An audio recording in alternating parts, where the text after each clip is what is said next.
주님께서 여러분과 함께 마르코가 전한 거룩한 복음입니다.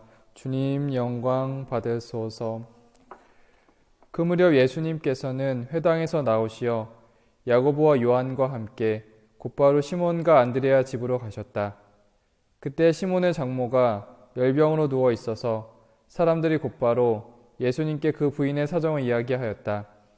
예수님께서 그 부인에게 다가가시어 손을 잡아 일으키시니 열이 가셨다. 그러자 그들의 시중을 들었다.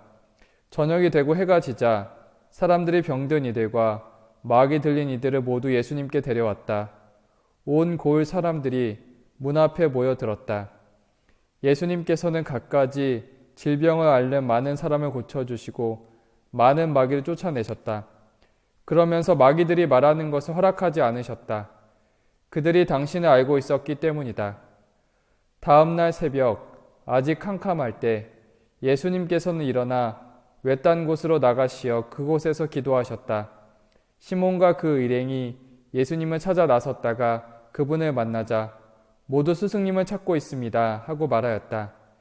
예수님께서 그들에게 말씀하셨다. 다른 이웃 고을들을 찾아가자. 그곳에도 내가 복음을 선포해야 한다. 사실 나는 그 일을 하려고 떠나온 것이다.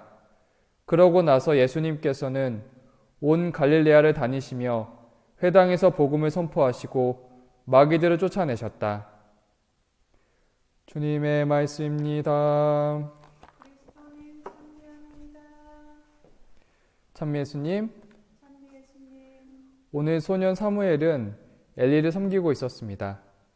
사무엘이 잠을 자고 있었는데 주님께서 사무엘을 부르셨습니다.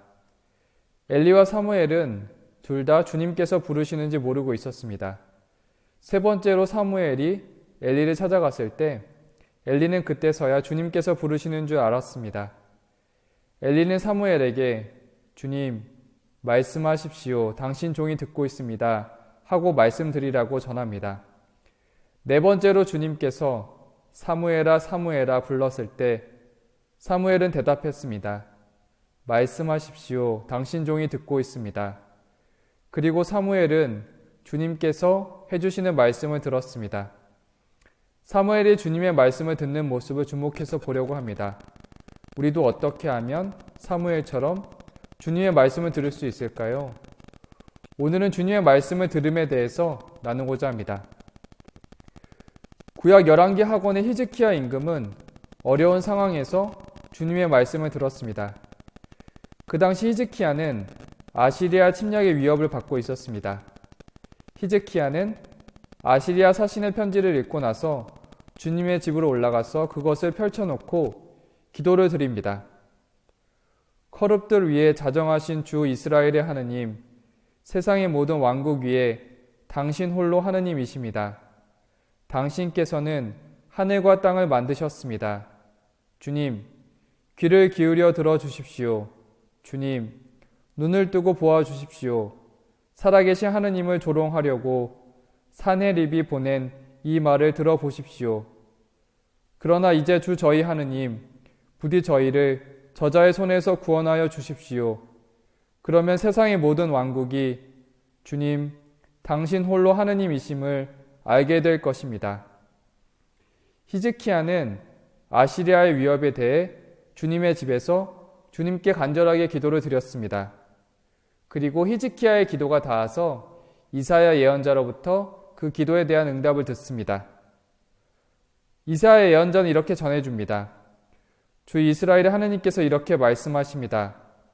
아시리아 임금 사네립 때문에 내가 나에게 바친 기도를 내가 들었다. 그러므로 주님께서 아시리아 임금을 두고 이렇게 말씀하셨습니다. 그는 이 도성에 들어오지 못하고 이곳으로 활을 쏘지도 못하리라. 방패를 앞세워 접근하지도 못하고 공격 축대를 쌓지도 못하리라. 나는 이 도성을 보호하여 구원하리니 이는 나 자신 때문이며 나의 종 다윗 때문이다. 히즈키야 임금은 직접 주님으로부터 말씀을 듣지 않았고 이사야 예언자의 도움을 받게 됩니다. 하느님의 사람이 히즈키야를 도와준 것입니다. 사무엘도 주님께서 부르신 것을 깨닫지 못했지만 엘리의 도움으로 주님의 말씀을 듣게 됩니다. 이를 통해 주님의 말씀을 들을 때는 하나님의 뜻을 잘 아는 사람이 도와줄 수 있음을 알게 됩니다. 저는 수도원에 입회할 때 하나님의 부르심을 찾고 싶었습니다. 많은 분들이 도움을 주셨는데 한 수사님과의 대화가 기억에 남습니다. 저는 수사님께 피정 동안에 하나님의 부르심에 대해 깊이 느끼게 되었고 어떻게 깨달아야 할지 조언을 구했습니다. 수사님은 그런 체험보다 가장 첫자리에 두어야 하는 것은 하느님을 사랑하는 마음이라고 하셨습니다. 저는 하느님의 뜻을 어떻게 찾아가야 할지 몰랐지만 그 수사님의 도움을 받게 된 것입니다. 하느님을 사랑하는 마음을 첫자리에 두고 그분의 뜻을 헤아리면 된다는 것을 알게 되었습니다. 하느님께 많이 기도하고 그분의 뜻을 많이 헤아려 보신 분들의 조언은 우리가 그분의 말씀을 들을 수 있도록 도와줍니다. 오늘은 주님의 말씀을 들음에 대해서 보았습니다. 주님께서는 사무엘을 계속 부르셨고 사무엘은 주님께 대답하며 그 답을 듣습니다. 히즈키야 임금은 어려움을 주님께 기도드리고 이사야 예언자로부터 주님의 뜻을 듣습니다. 주님의 말씀은 직접 우리에게 전해지기도 하고 하느님의 사람으로부터 전해 듣기도 합니다. 주님의 말씀을 듣기 위해 우리의 기도를 전하고 주님과 대화하는 시간을 가졌으면 합니다. 때론 시편 저자처럼 제 눈이 당신 말씀을 기다리다 지쳐 제가 아뢰입니다. 언제 저를 위로하시렵니까? 말씀 드릴 때도 있겠지만 하지만 듣는 마음을 지니며 기다린다면 분명 우리에게 당신의 뜻을 일러주실 것입니다.